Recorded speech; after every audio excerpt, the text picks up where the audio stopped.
Bonjour à tous, bienvenue au rendez-vous de l'ActiveBox. Ah, ça marche pas.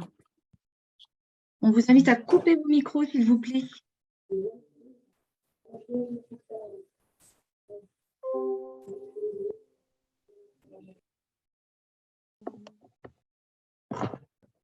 Voilà, on attend que toutes les personnes qui sont en salle d'attente voilà, arrivent combien jusqu'à nous.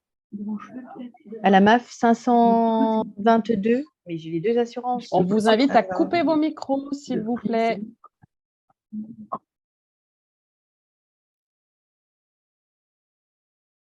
Voilà. On n'a plus de petite musique, Maud. Elle est partie la musique. Elle est partie la musique. Alors, Ça a donné de l'entrain. alors elle est partie. Sans que je le veuille, je la remets. Je la remets. Voilà. Ouais, en attendant, je vois, on a encore beaucoup de personnes en salle d'attente, du coup. Là, c'est bon, vous l'entendez? Ouais. Ok. Voilà. C'est pas mal. Et tu as vu, on est parti à quelle heure? 8h15. Pensez à mettre vos micros sur muet. Hop. Je me permets de couper lorsque. Non, bah du coup, c'est bon. Alors, voilà. Et alors, je sais pas. Je voulais mettre le lien de la Vélotipie et j'arrive pas à le copier-coller pour l'instant dans le chat.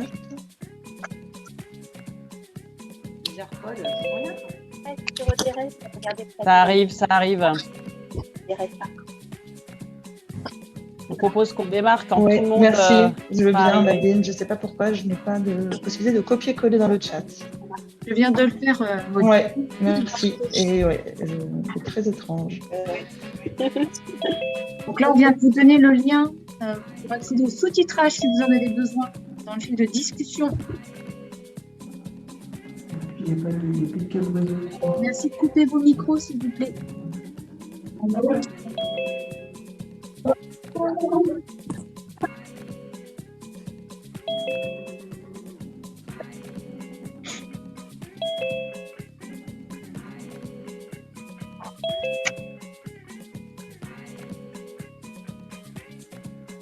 Bienvenue à tous. Et par contre, si vous pouvez activer votre caméra, avec plaisir, on sera ravis de voir vos têtes. Si votre bande passante le permet, n'hésitez pas à activer la caméra pour qu'on puisse voir voilà, qui est participant là. Et c'est aussi beaucoup plus agréable pour les témoins et les intervenants de voir vos visages et vos réactions. Bonjour. Bienvenue. Vous m'entendez? Bon, oui, j'imagine. Oui. Bonjour, on vous invite, oui, à couper votre micro. Oui. Et à activer les caméras. Quand c'est possible pour vous. Et je pense que je vais bientôt pouvoir. Oui, alors évidemment, quand c'est pas possible, c'est pas possible. Il n'y a pas de souci, Catherine. Bonjour à tous, bienvenue. Premier rendez-vous de l'ActiveBox de l'année. Je vais arrêter peut-être tranquillement la musique et on va pouvoir démarrer. On a déjà 160 participants. Hop. Pensez à désactiver vos micros et à activer vos caméras.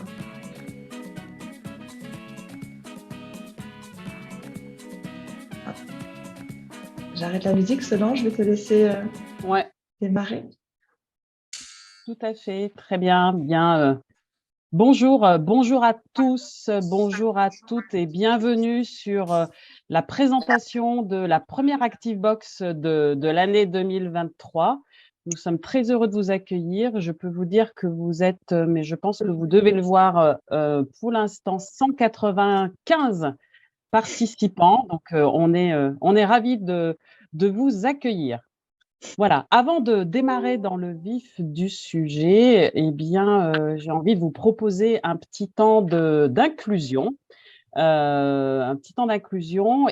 je vais vous poser une question et je vous invite à apporter la réponse dans le chat.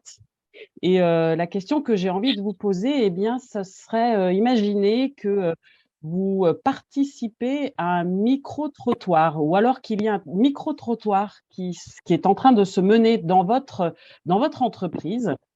Et puis, eh bien, il y a un journaliste qui va poser la question à vos collaborateurs. Alors, pas forcément à vous, mais à vos collaborateurs. Et ce journaliste leur demande ce qu'ils connaissent de la politique handicap de votre entreprise, ce qu'ils connaissent de la démarche handicap que vous avez pu déployer dans votre entreprise. Et selon vous, que répondraient vos collaborateurs? Voilà, donc je le redis, un journaliste se promène au sein de votre entreprise, fait un micro-trottoir et demande à vos collaborateurs ce qu'ils connaissent de votre politique handicap. Selon vous, que répondraient-ils? Voilà, je vous invite à répondre dans le chat. Donc, On a déjà des réponses. on a déjà des réponses. Donc, j'entends… UOD, SEEPH, Ouais. sensibilisation, accueil de stagiaires. D'accord, donc ils apporteraient des réponses sur les actions que vous menez. Ok, présence de référents handicap à l'écoute. Tiens, ça c'est intéressant parce que justement, c'est ce dont nous allons parler ce matin. Voilà, nous avons un référent dans chaque agence, le DUOD. Ok, on a déjà participé au DUOD sensibilisation. Voilà, qu'est-ce qui répondrait vos collaborateurs à ce journaliste qui irait les questionner sur votre politique handicap? Ah, il dirait qu'il n'y en a pas et ils auraient raison. Ok, eh bien, on est là pour vous accompagner et vous aider à la mettre en place, cette politique handicap. On va vous en parler ce matin et n'oubliez pas que la GFIP est là pour vous accompagner et vous proposer des conseils et des plans d'action. Donc, ils nous ont fait une com en novembre, mais je n'en sais pas plus. OK, sensibilisation et communication. Très bien, il y en a, voilà, on a des entreprises qui ont signé des accords. C'est effectivement une manière de mener sa politique handicap, SEPH, bien sûr. Des affiches. Bah, tiens, des affiches, on va vous en proposer. Des aménagements postes. Ok, très bien. Bah, écoutez, merci pour toutes les réponses. Et du coup, Herveline, je te passe la main. Merci Solange. Alors, on est ravis de vous retrouver, hein, comme le disait Solange, pour cette première Active Box de l'année 2023. Alors, comme vous le savez, c'est la 3e année des Active Box, déjà. 3e année. Est-ce que vous pouvez couper vos micros, s'il vous plaît? Merci beaucoup. Donc, une 3e année à vous proposer des contenus pour mieux sensibiliser, communiquer sur le handicap auprès de vos salariés. Donc, cet objectif reste vraiment le nôtre, de vous accompagner au quotidien dans votre mission. Cette année, nous aborderons des thématiques un peu différentes de celles des 2 précédentes années, puisque nous étions sur une entrée thématique, typologie de handicap. Cette année, nous allons avoir une approche beaucoup plus large, beaucoup plus globale pour parler mieux de la démarche dans laquelle s'engage l'entreprise sur différents champs au regard de l'objectif visé, la sensibilisation au handicap. Donc, les entreprises s'engagent et intègrent le handicap dans leur ADN. Donc, aujourd'hui, on va parler de la politique handicap. L'objectif, c'est de savoir comment et pourquoi mieux en parler à vos salariés. Et je serai donc accompagnée de Karine Gros, Monsieur Lefranc, Sophie Minot et Cindy Dujardin. Alors, vous verrez, hein, dans les différents échanges que nous allons avoir ce matin, on va parler de plusieurs enjeux qui existent autour d'une politique handicap. Et donc, on va vous demander d'être attentif à ces différents enjeux. Saurez-vous les repérer? On verra ça à la fin de notre temps d'échange. Alors, nous allons démarrer d'ores et déjà avec Karine Gros et Monsieur Lefranc, Gérard Lefranc. Bonjour à tous les deux. Bonjour. Alors, je suis ravie de vous accueillir ce matin. Merci d'être avec nous. Alors, pour démarrer, hein, pourriez-vous vous présenter chacun votre tour en quelques mots? Bonjour, je suis Karine Gros, je suis maître de conférence habilitée à diriger des recherches en sciences humaines et sciences de la réadaptation et rééducation à l'Université Paris-Créteil. Je suis également chargée de mission handicap dans cette université et titulaire de la chaire handicap, emploi et santé au travail. Et je suis également personne qualifiée au Conseil national consultatif des personnes handicapées. Gérard. Oui, alors, Gérard Lefranc, donc moi je suis DRH dans l'équipe corporate de Thales et j'ai en charge la politique handicap du groupe Thales depuis une vingtaine d'années. C'est quelque chose avec lequel je vis. Je suis également membre du Conseil national consultatif des personnes handicapées et du comité national du FIPHFP. Voilà, et je suis ingénieur de formation. J'ai eu dans l'entreprise Thales différents postes de management dans différentes fonctions, ce qui est fort utile quand on veut mettre en place une politique handicap qui soit l'affaire de tous. Alors, afin de démarrer tous sur un même niveau de connaissance, Karine, pourriez-vous nous faire un petit rappel sur ce qu'est une politique handicap? Très bien. Effectivement, une politique handicap, c'est d'abord une politique globale qui est fondée sur une méthodologie inscrite dans la durée, qui vise le recrutement, l'insertion professionnelle et l'accompagnement des personnes handicapées. C'est ainsi qu'elle peut prendre d'ailleurs en compte le principe essentiel que toute personne doit pouvoir montrer ses compétences professionnelles et s'épanouir au travail. C'est ainsi aussi qu'elle montre qu'elle prend en compte les règles de non-discrimination et d'équité de traitement. Donc, la politique handicap constitue un cadre de référence, en ce sens qu'elle s'inspire des obligations légales et fixe la direction vers laquelle s'inscrit la démarche d'insertion des personnes en situation de handicap recrutées ou déjà en place. Donc, elle constitue également un cadre commun où chacun, dans sa fonction, sait ce qu'on attend de lui dans la prise en compte du handicap. Et c'est ainsi, c'est vrai qu'elle s'appuie sur des valeurs humaines et morale et oblige l'entreprise à réfléchir sur son organisation de travail, sur la nécessité de répondre aux besoins spécifiques d'une personne dans le respect de l'égalité des chances. Donc, en somme, pour finir, son but principal est de définir les modalités de mise en œuvre de l'emploi et de l'accompagnement des travailleurs en situation de handicap, d'encourager et de favoriser le recrutement, la formation, l'évolution professionnelle des personnes en situation de handicap, en accompagnant les services de ressources humaines et les responsables hiérarchiques pour une insertion progressive et durable du handicap dans les pratiques professionnelles à court, moyen et long terme. Merci Karine, c'est très clair. Alors, aujourd'hui, l'objectif, c'est de savoir pourquoi et comment parler Veuillez du couper les handicap. micros, s'il vous plaît. Il y a une sonnerie intempestive. Merci. Trop de sonneries à chaque notification, s'il vous plaît. Excusez-moi de prendre la parole, mais on ne peut pas se concentrer. Merci. Il y a une sonnerie qui arrive à chaque connexion, je crois. Oui, désolé, on essaye de voir si on peut changer dans les paramètres. On est en train de regarder ça. Alors, poursuivons. Donc, l'idée, c'est de se dire aujourd'hui pourquoi et comment je vais parler de cette politique handicap à mes collaborateurs. Alors là, on va faire une réponse à deux voix. Tout d'abord, vous, Karine, pourquoi et comment parler de cette politique handicap? Oui, effectivement, il est important d'en parler parce que mettre en place une politique handicap permet de faire progresser, bien sûr, le taux d'emploi des personnes en situation de handicap, de compenser les conséquences de la déficience ainsi que les limitations d'activité en recourant à des moyens humains, techniques, organisationnels afin de garantir le maintien dans l'emploi et la sécurisation des parcours.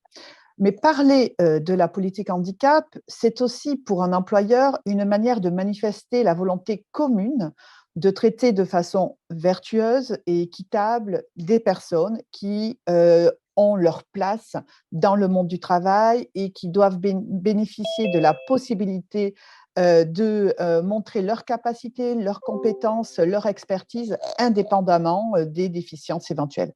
C'est aussi montrer la valeur accordée à tous en tant que facteur d'enrichissement mutuel et d'amélioration des performances des collectifs de travail. C'est enfin confirmer que tout salarié d'une même entreprise bénéficie des mêmes droits professionnels que les autres et accèdent de façon égale et autonome aux emplois et aux carrières. En faisant du handicap un enjeu stratégique, l'entreprise met en place un plan d'amélioration continue partagé par tous. Je voudrais également rajouter que la politique handicap impacte positivement l'image de l'entreprise, car elle est visible par les différents acteurs territoriaux. Donc, elle positionne l'organisation concernée comme un acteur important dans le domaine du handicap. C'est pour ça qu'il faut en parler. Alors, comment communiquer? Eh bien, face aux représentations biaisées qui existent encore concernant le handicap en général et le handicap au travail en particulier, une entreprise doit définir sa stratégie de communication. Alors, par les canaux de communication internes et accessibles à tous, elle peut sensibiliser tout son corps social en l'informant sur la diversité des handicaps, sur les mesures, les aides et compensations possibles, sur le rôle de la GFIP aussi, pour maintenir l'activité des personnes concernées par un handicap inné ou acquis, bien sûr, au fil de la vie professionnelle.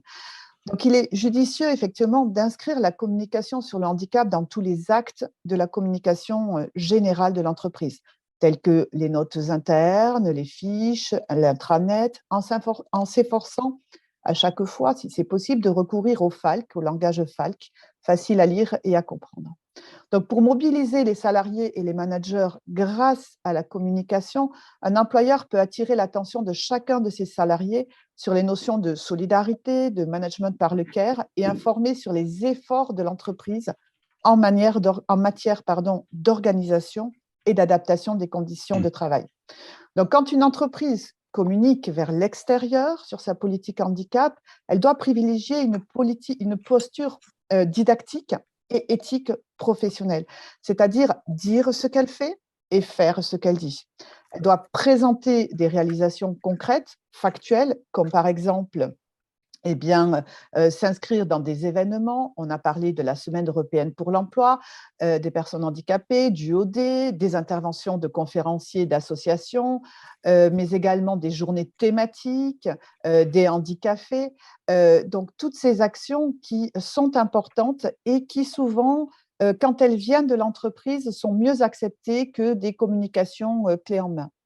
La norme AFNOR, NF-X 50783, organisme handi accueillant, mais également le label diversité, délivré par l'AFNOR depuis 2008, la charte de la diversité en entreprise, les trophées et récompenses comme les trophées de la page, comme le prix Clésia, le baromètre bien sûr national emploi et handicap, cet outil gouvernemental dont l'AGFIP est un acteur majeur, le prix activateur de progrès de l'AGFIP, InclusivD, les universités du réseau des référents handicap de l'AGFIP, permettent aux entreprises de valoriser leur politique handicap, de communiquer et d'en parler. Merci Karine. Alors, si Monsieur Lefranc, plus concrètement, voilà, comment on en parle chez Thales de cette politique handicap? Oui, alors ce que je voudrais dire, c'est que je partage tout à fait ce qu'a dit Karine et j'y adhère vraiment à 200%. Et ce qu'elle a dit, c'est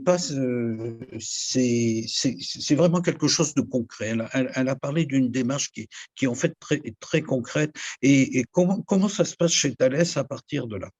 Déjà, il faut se rendre compte que si on veut qu'une politique handicap se mette en place et arrive à ses objectifs, c'est qu'il faut déjà avoir défini les objectifs et les partager par l'ensemble de l'entreprise. Vous ne mettez pas en place une politique handicap si vous ne savez pas où vous voulez aller. Moi, ce que j'explique toujours à mes étudiants, c'est comment va-t-on atteindre l'objectif qu'on s'est fixé, quelle est l'étude de terrain qu'il va falloir faire, avec qui vous allez jouer, quels seront les partenaires, et puis, en fin de compte, qui vous allez toucher. Et qui on touche, ce sont les salariés et les managers. Et donc, il va falloir parler le langage de l'entreprise quand on parle de la politique handicap. Le salarié, il est double en fait. Il est salarié dans Thales, mais il est aussi quelqu'un qui vit dans la société, qui a des enfants qui peuvent être en situation de handicap, qui a des parents qui s'intéressent à ces problèmes de société. Donc, il faut leur montrer aussi, dans le cadre d'une politique handicap, très concrètement, comment eux salariés vont pouvoir aussi parler du handicap dans leur environnement. Comment va être pris en compte la situation, par exemple, de leurs enfants qui sont peut-être en situation de handicap, de leurs conjoints ou d'eux-mêmes. Et c'est vraiment la mise en place très concrète de ces événements au jour le jour qui vont permettre de dire qu'il y a effectivement une politique handicap qui est en place. Karine parlait de la norme X50-783, organisme handi accueillant. Cette norme, elle a un mérite. D'abord, c'est parce que j'étais à son origine, mais il n'y a pas que ça. Elle a un mérite, c'est qu'elle parle, elle dit simplement une entreprise qui est handi accueillante, c'est pas une entreprise qui a une mission handicap, petite verrue des ressources humaines, c'est une entreprise qui a analysé chacun de ses process, donc les grandes fonctions de l'entreprise, la stratégie, le marketing, la vente, la production, les ressources humaines, les achats, pour y inclure les exigences, on appelle ça les requirements, relatifs au handicap, afin que chacun, dans son process, dans ses fonctions, sache comment il est concerné par la mise en place de la politique qui a été définie par ailleurs. Et quel est l'objectif? Donc, c'est en travaillant très concrètement sur la mise en place et l'atteinte de ces exigences, on va pouvoir, dans une entreprise, un grand groupe comme Thales, qui a quand même, en France, il y a 40 000 personnes. Donc, comment on va pouvoir, par exemple, en France, déployer cette politique? Et en parler, ça veut dire en parler à la fois au niveau national, mais aussi au niveau de chacun des sites.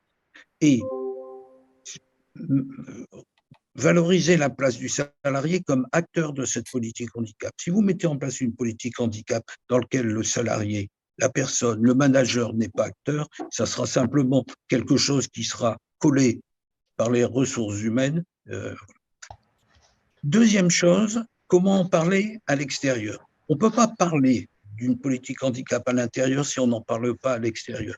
La position de Thales, c'est de se dire que Thales, sur ses bassins d'emploi, doit se comporter en voisin responsable. C'est-à-dire que dans son écosystème, Thales travaille avec tout le monde sur ces questions du handicap.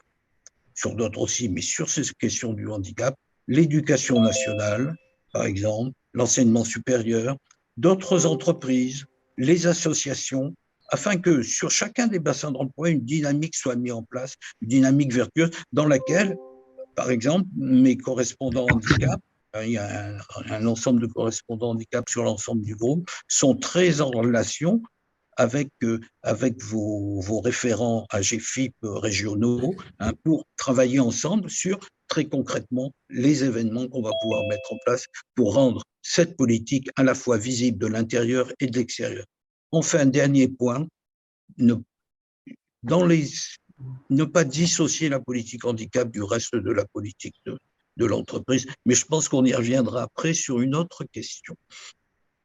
Alors effectivement, on voit bien que le handicap s'inscrit dans une démarche beaucoup plus large que l'objectif de juste mettre en place une politique handicap en entreprise avec des enjeux beaucoup plus importants.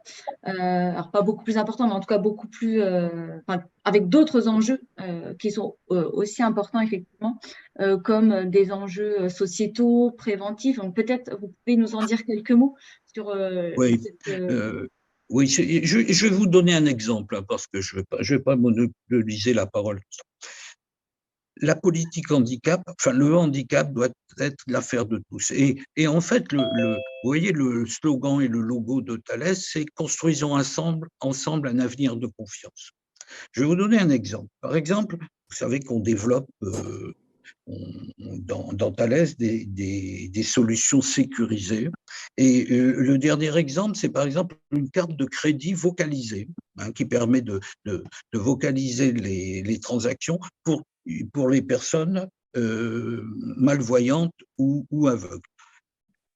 Les ingénieurs ont pensé tout de suite, quand ils ont mis en place les éléments de cryptage des transactions bancaires, à cette possibilité de donner accès à des personnes aveugles au fait de pouvoir payer avec leur carte de crédit en toute sécurité, et donc de vocaliser. Vous voyez, c'est comme ça qu'on fait que le handicap devienne l'affaire de tous. C'est-à-dire, ce n'est pas quelque chose à part qui vient se coller, c'est par exemple, dans le développement de ce produit, hein, Tartapus, etc., sécurisé, d'y avoir introduit ces éléments relatifs au handicap et à l'utilisation qu'en feront les personnes en situation de handicap. Voilà un exemple que je voulais vous donner. Alors, il nous reste peu de temps, donc on va quand même aborder la question du rôle du référent handicap rapidement. L'importance de ce rôle, qu'est-ce que ça apporte aux collaborateurs en entreprise, aux salariés en entreprise? Effectivement, le référent handicap a deux missions essentielles. D'une part, la conception, la mise en œuvre et le pilotage de la politique handicap de l'organisation. Et d'autre part, l'accompagnement des salariés en situation de handicap en vue de leur réinsertion, de leur maintien en emploi, de leur mobilité également. Donc, je vais m'attacher sur la question des référents handicap, du rôle des référents handicap pour les salariés, et Gérard abordera la question du point de vue des entreprises. Donc, effectivement, le référent handicap accompagne les salariés dans l'ensemble de leurs démarches administratives au niveau de la RQTH, des arrêts de travail également. Il facilite l'intégration d'un nouveau salarié ayant une reconnaissance de travailleurs handicapés. Il mobilise également et sollicite les partenaires extérieurs pertinents, Cap Emploi, également la GFIP et d'autres. Il participe aux études de poste, c'est important, avec Samira, ouais. visant l'adaptation des situations de travail. Donc, je répète, il participe aux études de poste visant l'adaptation des situations de travail et il vérifie l'effectivité de ces adaptations. C'est important. Enfin, il apporte de l'expertise auprès des acteurs de l'entreprise et il est l'interlocuteur du cadre ou de l'équipe en cas de difficulté au travail de la personne en situation de handicap. Et c'est important de mettre en évidence ces rôles-là auprès des salariés. Et je laisse Gérard évoquer le rôle du référent handicap au sein de l'entreprise. Oui, alors, je rebondis sur les propos de Karine. Au sein de l'entreprise, le référent handicap, il est chargé de mettre tout ça en place, hein, de mettre la politique définie, la politique handicap, de la mettre en place sur le terrain. Alors, ça peut être au niveau d'un bassin d'emploi, ça peut être au niveau d'une société, hein, ça peut être au niveau d'un site, mais c'est lui qui va être la pierre angulaire de ça. Il ne va pas travailler tout seul, c'est clair, mais il doit pouvoir mettre en synergie toutes les différentes actions, les interlocuteurs. Ensuite, il faut pas il est aussi, et je voudrais intervenir là-dessus, il est aussi l'interlocuteur des organisations syndicales. Parce que la plupart des politiques handicap, elles ont été concrétisées par un accord, agréé ou non hein, d'ailleurs, ou une convention, dans laquelle les organisations syndicales ont signé en bas en même temps que la direction. Donc, il doit aussi apporter le référent handicap par sa connaissance du terrain, par sa connaissance des différents autres accords signés avec les organisations syndicales sur d'autres sujets, pouvoir faire le lien avec tout ça. Et il est aussi, vis-à-vis de l'extérieur, il est aussi le représentant de l'entreprise et donc de la politique de l'entreprise.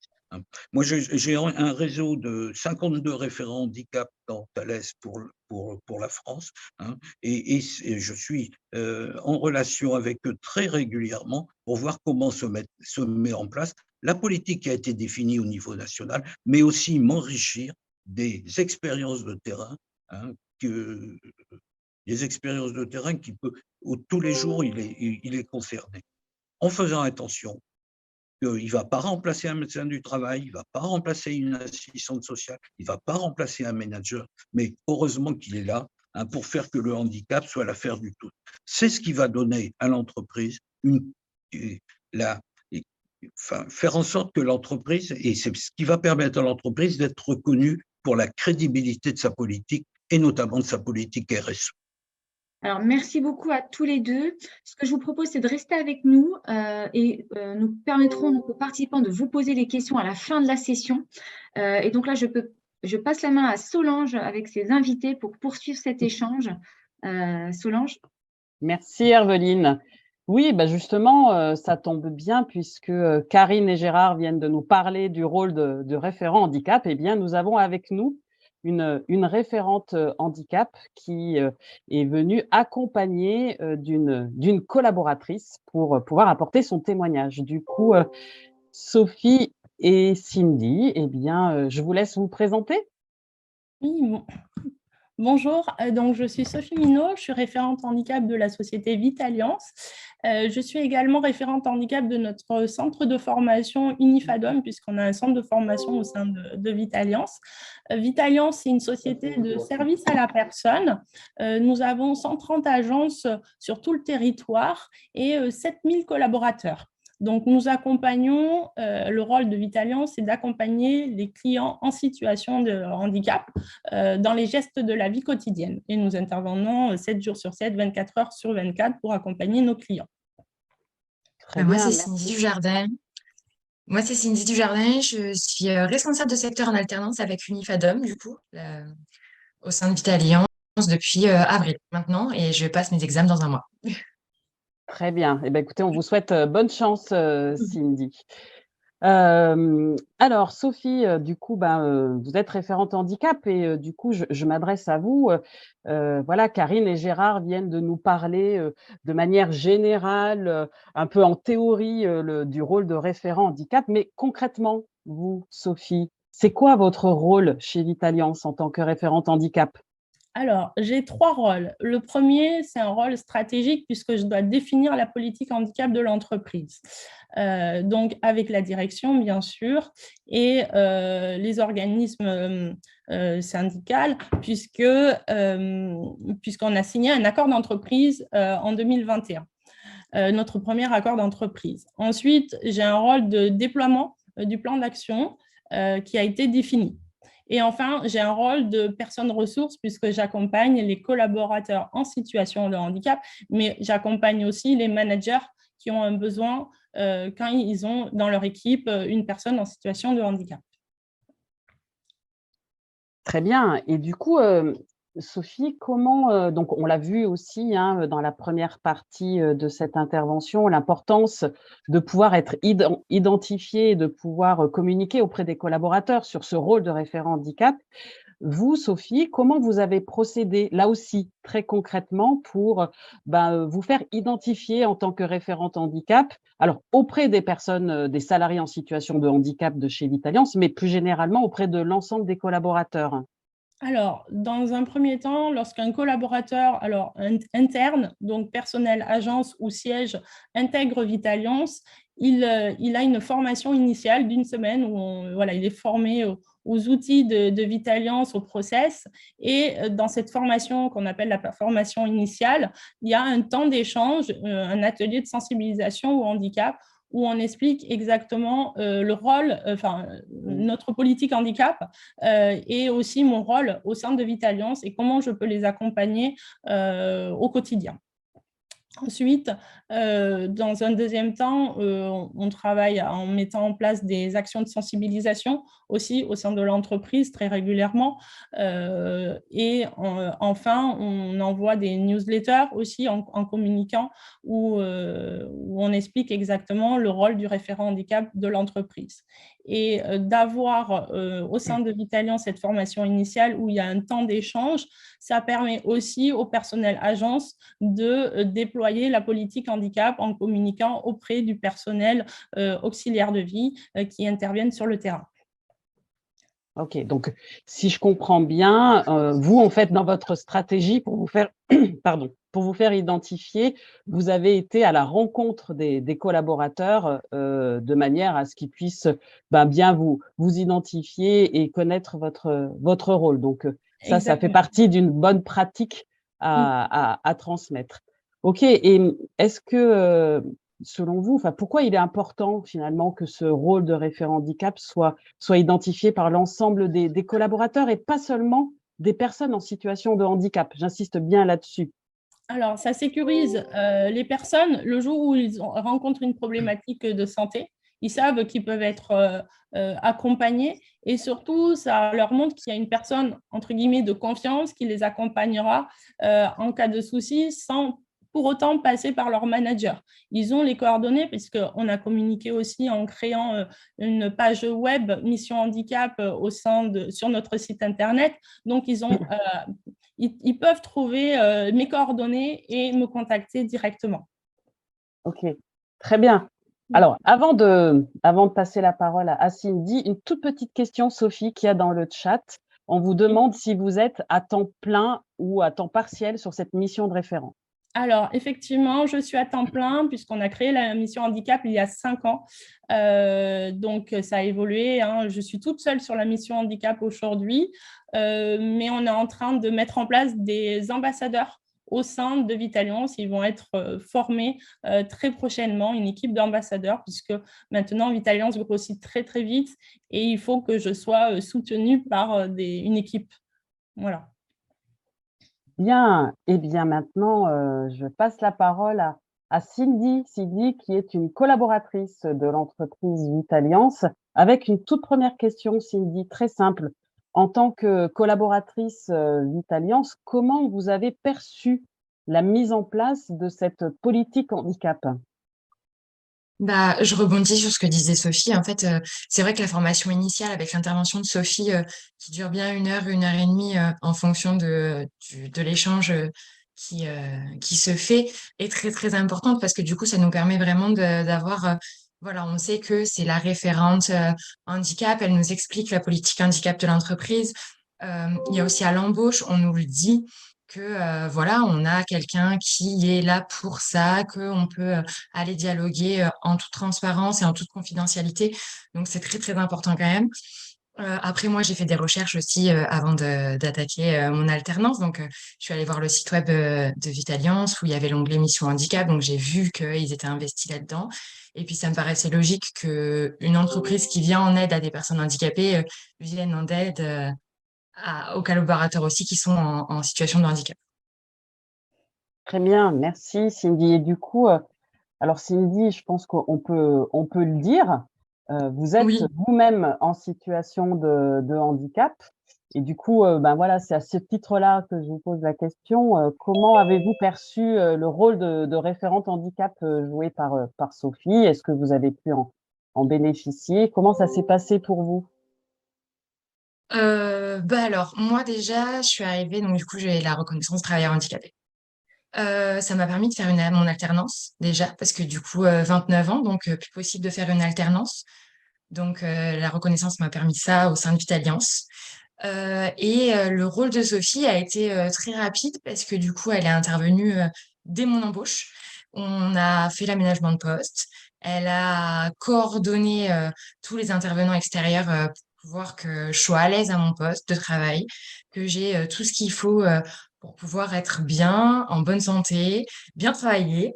Et donc, du coup, c'était super bien, super rapide. Je sais que je peux lui parler normalement et je sais que voilà, si jamais je viens lui dire quelque chose à elle, ça sera pas forcément dit à mon manager ou voilà. J'ai confiance en elle et en fait, c'est une confiance mutuelle et c'est très, très important. Très bien.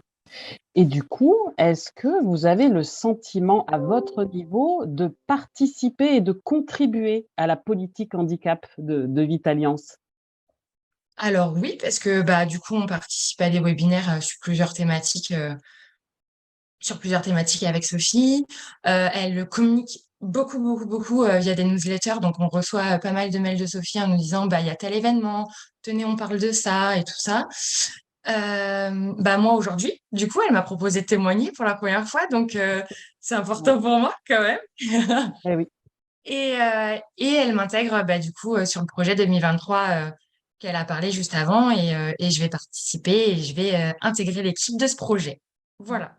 Super. Donc, l'implication aussi des C'est ça. collaborateurs dans la mise en œuvre de la politique, c'est important, que les collaborateurs soient en situation de handicap ou pas. Exactement. Sophie, est-ce que vous avez le sentiment d'avoir réussi à créer un climat de confiance au sein de votre entreprise, un climat de confiance permettant de libérer la parole des personnes en situation de handicap? Et si oui, comment vous avez réussi à le faire? Ben oui, je pense qu'on a une preuve hein, avec le témoignage de Cindy. Je pense que c'était important d'intervenir tout de suite dès l'embauche, lorsqu'on embauche une personne en situation de handicap au sein de l'entreprise, qui puisse avoir un interlocuteur dédié et de mettre en avant qu'on peut travailler dans la confiance et qu'on peut être une personne ressource. Ça, c'est très important. Et puis, aujourd'hui, grâce à tous les événements qu'on met en place et grâce aux échanges que je peux avoir avec les managers ou avec le personnel agence, ils savent qu'ils peuvent compter sur moi. Donc, j'essaye d'être toujours réactive dans les demandes. Donc, je pense avoir, oui, réussi. Après, c'est un travail d'entreprise parce que c'est très important que tout le monde soit impliqué dans ce déploiement de cette politique handicap et à chaque niveau. Donc, au niveau du COMEX, comme au niveau voilà, des managers de services ou des managers d'agence. Donc, ça, c'est très important. Et aussi, il y a... j'ai aussi une expérience aussi terrain, puisque moi aussi, j'ai été responsable de secteur au sein de notre agence lyonnaise pendant 6 ans. Donc, je connais bien le métier de responsable de secteur et comment on doit accompagner nos collaborateurs. Donc, ça permet aussi d'avoir un œil extérieur quand j'ai des questions, des demandes un peu spécifiques où les personnes n'arrivent pas à trouver de solution, d'échanger avec eux et de voir déjà moi comment j'aurais géré les choses et d'échanger et de trouver des solutions. Et la plupart du temps, c'est les managers qui trouvent les solutions. Super, grâce à ces échanges. Je pense qu'il y a quand même quelque chose d'important qui ressort dans votre témoignage, Sophie, c'est de donner de la visibilité au référent handicap et faire en sorte que le référent handicap soit présent le plus possible sur le terrain, oui, auprès des collaborateurs. Et ça contribue à instaurer ce climat de confiance. Exactement. Ok, très bien. Merci à toutes les deux pour ce temps d'échange. Je propose à nos participants qui posent des questions dans le chat. Voilà, des questions à la fois à Sophie, Cindy, s'ils en ont encore, mais également à Karine et Gérard. Tout à fait. Il me semble qu'il y en avait déjà concernant Gérard. Alors, on m'a demandé la norme AFNOR, je l'ai partagée dans le chat, de rappeler également le site gouvernemental. Voilà ce que c'était précisément. Oui, alors, oui, sur mon intervention, là, je voudrais… donc, la norme AFNOR, c'est une norme d'application volontaire, ça s'appelle celle-là. Hein, donc, alors, Karine a donné le numéro, elle s'appelle la X50783, mais elle s'appelle Organisme Handi-Accueillant. Hein, je vous ai expliqué ce que c'était. Donc, elle est disponible à l'AFNOR. Elle définit sur chacun des process de l'entreprise quelles sont les exigences relatives au handicap. Il y en a une 60aine. Hein, et la conformité, c'est une application volontaire et une auto-évaluation au sens de l'AFNOR, hein, qui est faite par l'entreprise pour déterminer à quel niveau d'atteignabilité et d'atteinte des exigences elle est arrivée. Ça permet de mettre en place des plans d'amélioration continue, hein, sur chacune de ces exigences, donc d'avoir une politique qui va être partagée par tout le monde. Je reviens juste un mot, parce que j'avais passé une question tout à l'heure, mais je prends ça 2 minutes. Les référents handicap, en fait, c'est pas… Et ils ont besoin d'être formés. Nous avons besoin, dans un groupe comme Thales, mais c'est pareil sur Vitaliance, etc., de personnes qui sont formées. Donc, les formations, moi, par exemple, pour Thales, et professionnalisées, les formations qui ont suivi l'ensemble des référents handicap de Thales, c'est celle du DU qui est menée par Karine, hein, du DU référent handicap, ce qui permet de leur donner la professionnalisation nécessaire. Comme un ingénieur est formé, comme un manager est formé, un référent handicap doit être formé. On ne peut pas être référent handicap tel qu'on vient de le définir là maintenant si on n'a pas une formation solide professionnalisée. Et d'ailleurs, Sophie Minot est une brillante lauréate du DU Voilà. référent handicap. Et donc, c'est pour cela que désormais aussi, elle assure des ateliers professionnalisants auprès de la nouvelle promotion. À nouveau, on est une centaine d'étudiants, donc le DU référent handicap qui est complété par les ouvrages. Donc, 100 questions-réponses pour l'emploi des personnes handicapées, professionnaliser le référent handicap, autisme, comprendre pour mieux accompagner. Et la GFIP est un contributeur à la fois du DU et des ouvrages. Et c'est pour cela qu'effectivement, avec cette équipe pluriprofessionnelle, on peut professionnaliser les référents handicap de Thales, mais également les ministères ont signé une convention également pour qu'on forme tous leurs référents handicap, ministère de la Santé, ministère de la Justice et ministère des Armées. Donc, c'est bien pour le niveau national. Effectivement, Karine, vos ouvrages sont de vrais outils pour aider les référents handicap à se professionnaliser. Et puis, nous, on peut intervenir, la GFIP, en complément de tout ça, grâce à nos modules de professionnalisation qu'on propose aussi aux entreprises. Donc, voilà. Mais il existe aussi plein d'autres formations. Sophie, je me tourne vers vous. Alors, avant ça, je voudrais répondre à une question concernant il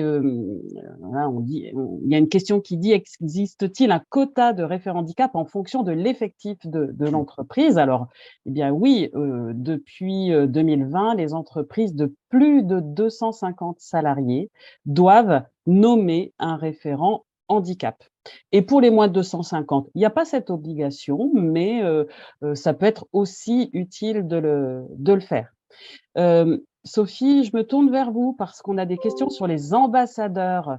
Donc, ces ambassadeurs, voilà, on vous demande quels seront. Est-ce que vous avez une idée du rôle que vont jouer ces ambassadeurs et puis du temps aussi, du temps qu'ils vont pouvoir consacrer à cette mission d'ambassadeur?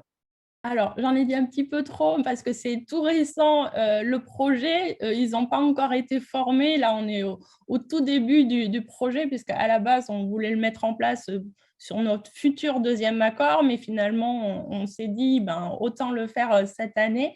Le rôle de l'ambassadeur, ça sera de co-animer avec moi en région des actions de sensibilisation. Donc ça, c'est très, très important d'être dans la co-animation et pouvoir sensibiliser. Le deuxième rôle sera aussi de répondre aux questions liées à l'handicap, mais du premier niveau qu'on va définir. Ça, ce n'est pas encore défini. Et troisième rôle, lorsque la mission handicap, parce qu'on a aussi une casquette dans le recrutement, envoie des CV au sein des agences, ça sera de vérifier que la personne ait été bien contactée par téléphone et reçue en entretien. Donc, il aura 3 rôles. Après, on n'a pas encore vu, parce que c'est des personnes qui sont déjà en poste, combien de temps ils vont allouer à ce rôle d'ambassadeur, puisqu'on est toujours, comme je le disais, au tout début de notre projet. Donc ça va se définir aussi sur le temps et par rapport aux demandes qu'on pourra avoir aussi. Et il va y avoir 12 ambassadeurs, puisqu'on a 12 directions régionales, plus un ambassadeur au siège. Voilà.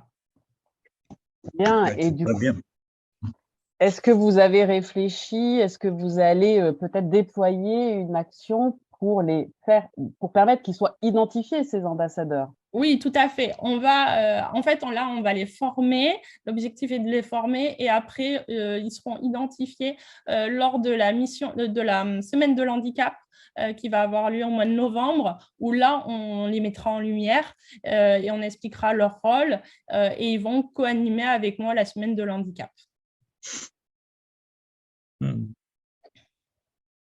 Très bien. Donc, bien sûr que ces ambassadeurs seront reconnus et identifiés par l'ensemble des collaborateurs. Sinon, je pense que leur rôle sera réduit et restreint. Oui. Il y a une question là dans le chat.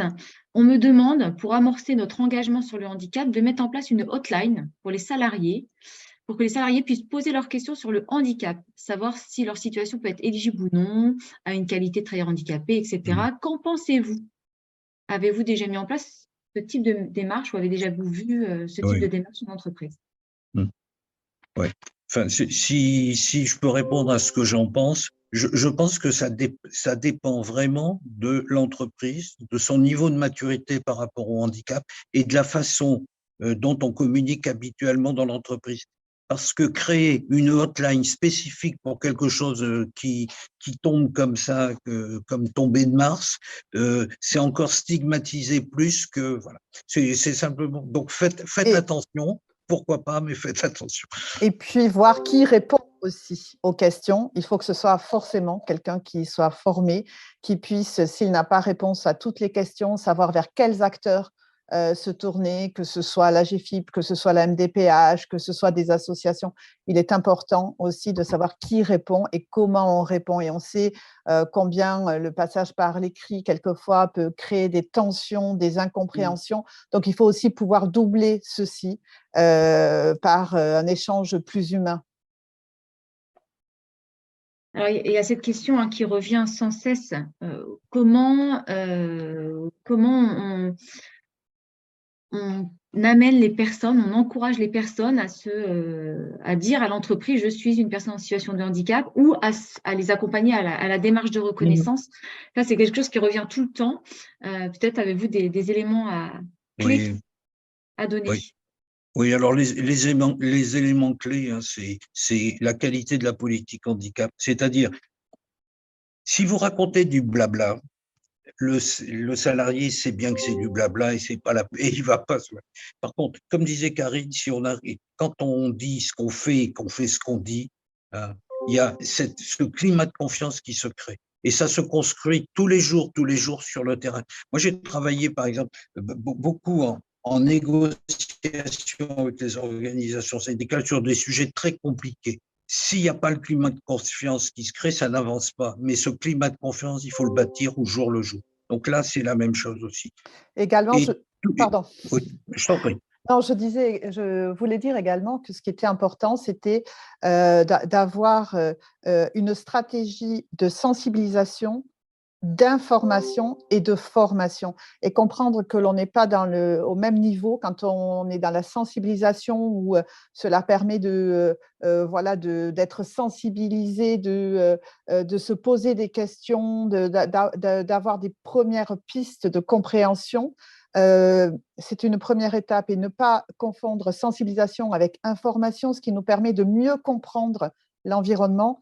Et enfin, formation, qui est l'étape qui permet d'agir sur l'environnement. Et donc, il faut que les entreprises et les politiques handicap aient cette stratégie-là tripartite, sensibilisation, information et formation, et ne confondent pas. Et c'est à ce moment-là qu'on peut mettre en place une politique handicap et chacun est dans un climat de confiance. Merci beaucoup, Karine.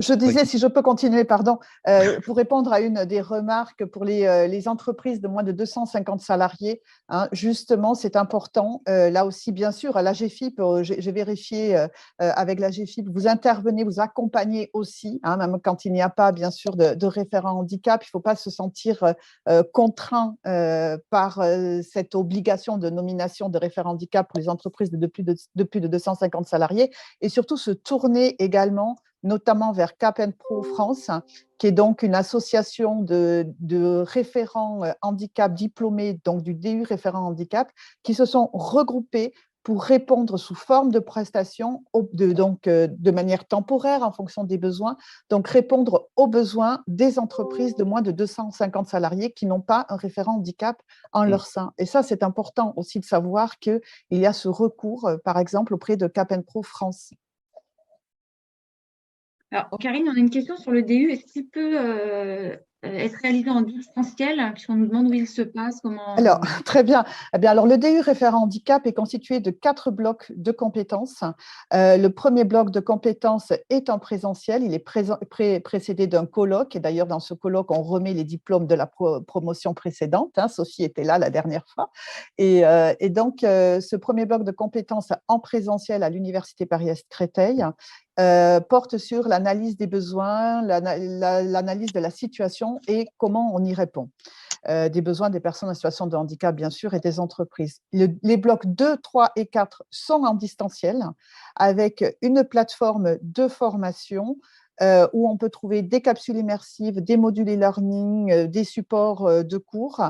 Et ces blocs de compétences, donc le deuxième sur la politique handicap, le troisième sur l'accompagnement des personnes en situation de handicap et le quatrième bloc sur la constitution d'un réseau interne et externe que doit animer un référent handicap, eh bien, ils sont en distanciel, mais ils sont aussi accompagnés d'ateliers professionnalisants en distanciel synchrone. Et donc là, et Sophie est un des acteurs d'ailleurs majeurs, eh bien, nous accompagnons ainsi par ces ateliers professionnalisants qui nous permettent aussi, qui permettent à tous de porter un regard réflexif sur les pratiques.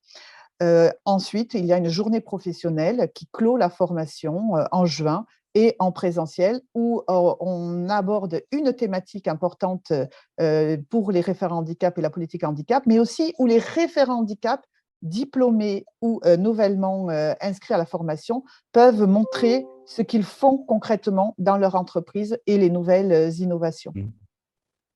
Bien. Et du coup, Herveline, peut-être que tu peux nous parler de cette ActiveBox qui va bientôt arriver, qui va permettre à nos participants d'aller plus loin sur le sujet. Alors oui, l'ActiveBox sortira la semaine prochaine, début de la semaine prochaine. On est vraiment désolé de ce petit retard au démarrage de l'année 2023. Donc une ActiveBox dédiée à la démarche handicap. L'objectif, c'est de vous accompagner à parler de la démarche dans laquelle vous vous engagez, pourquoi vous vous engagez et comment mieux en parler auprès de vos collaborateurs.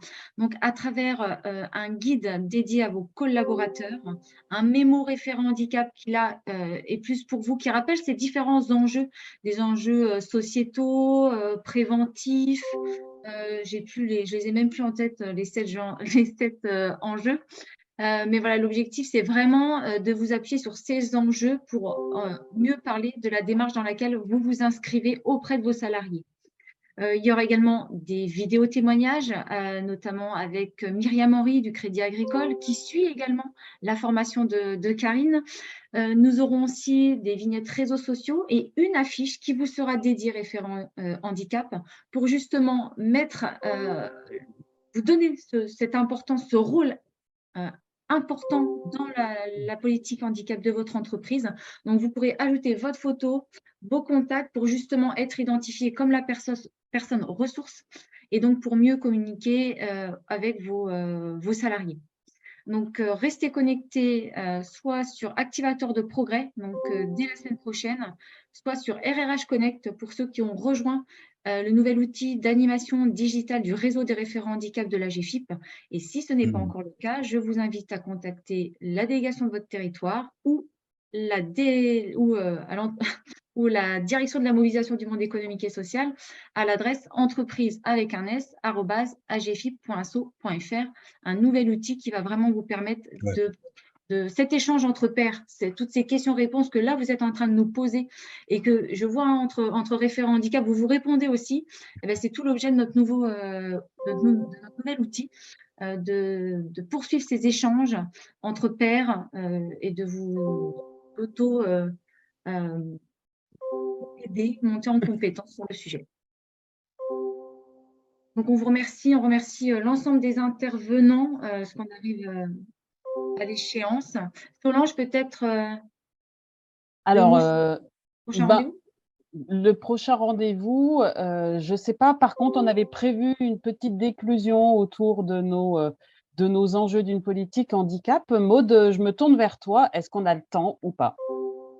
J'ai invité à le faire dans le chat, mais c'est vrai que tout le monde est en train de partir. Mais peut-être avant de partir, si vous pouvez le faire, de partager dans le chat, c'est quoi pour vous les enjeux que vous retenez autour d'une politique handicap? Quels sont les enjeux, notamment dans votre organisation, qui vous poussent, qui vous motivent à faire cette politique handicap?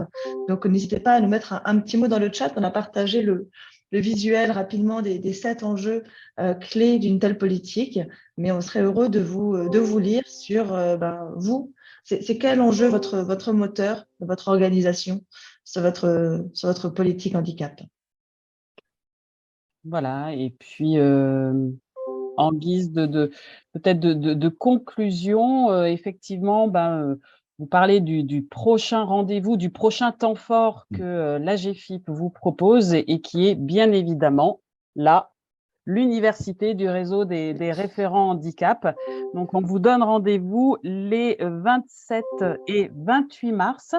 Donc, soit à Bordeaux pour ceux qui ont la chance de pouvoir participer en présentiel, soit sur le web, puisque nous vous proposons beaucoup aussi d'activités en digital. Donc, 2 jours pendant lesquels nous allons vous proposer des conférences inspirantes, des ateliers d'échange de pratiques, des modules de professionnalisation, des talks et puis un espace inspiration où vous allez pouvoir découvrir des projets innovants, des actions innovantes, etc. Voilà, donc rendez-vous fin mars. Je crois que nous y serons tous, Herveline, Karine et Gérard, nous serons à Bordeaux sur place. Voilà, pour moi, c'est terminé. Je ne sais pas, Herveline, est-ce que tu souhaites rajouter quelque chose en complément? Alors, mais le mot de la fin, dire ce que l'on fait et faire ce que l'on dit. Et ça, je pense que c'est là le point de départ de la démarche politique handicap et de rendre acteurs les collaborateurs. Merci Cindy, un très bel exemple. Merci Cindy, merci Sophie, Merci à merci vous. Karine, merci Gérard. Merci de votre invitation. Merci et bravo à tous.